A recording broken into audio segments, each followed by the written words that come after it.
So here is a transformation form. Remember the b is outside this parenthesis. For this b, outside this parenthesis. And for each letter, there's a special name for that. This a we call amplitude. Amplitude, this a always like a positive. When you talk about amplitude, means positive. Period, you will get a 2 pi over b. And a frequency will be 1 over period.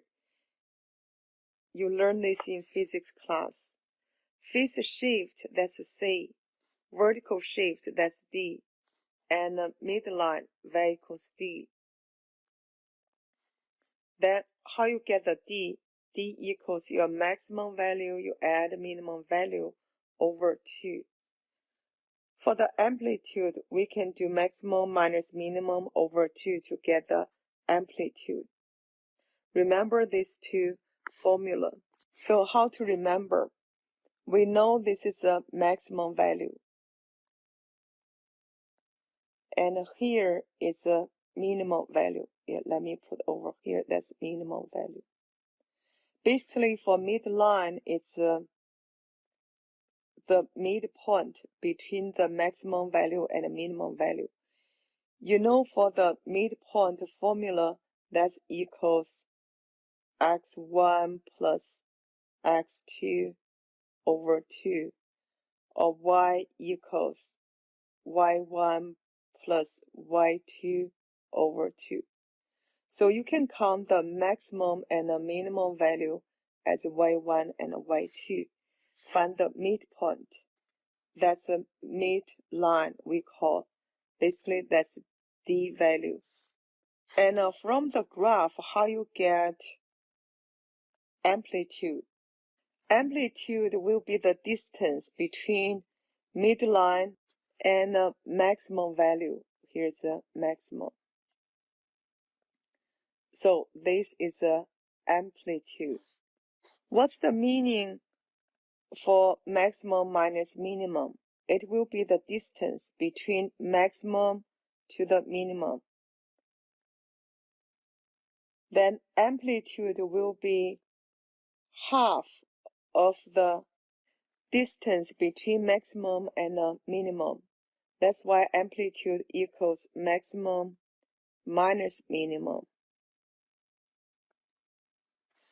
So remember, the midline will be the midpoint. That's why you add maximum and minimum together, divided by 2. But amplitude, that's distance.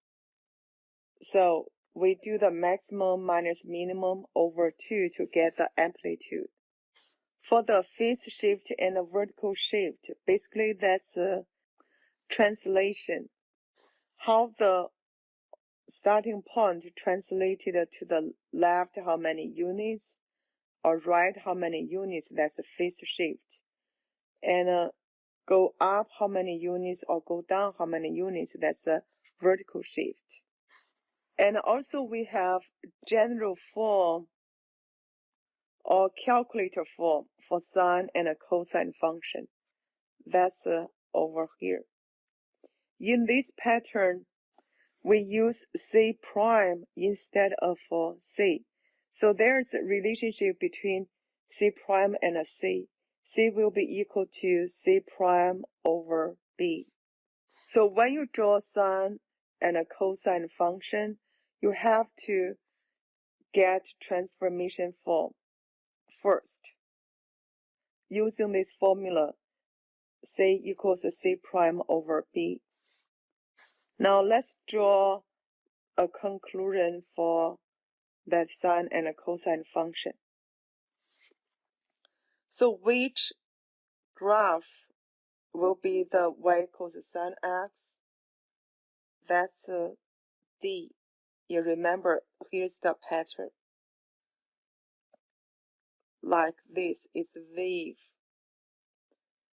For cosine, it's like V.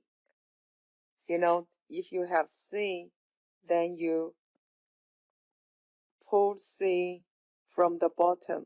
you will get this pattern. That's a C here.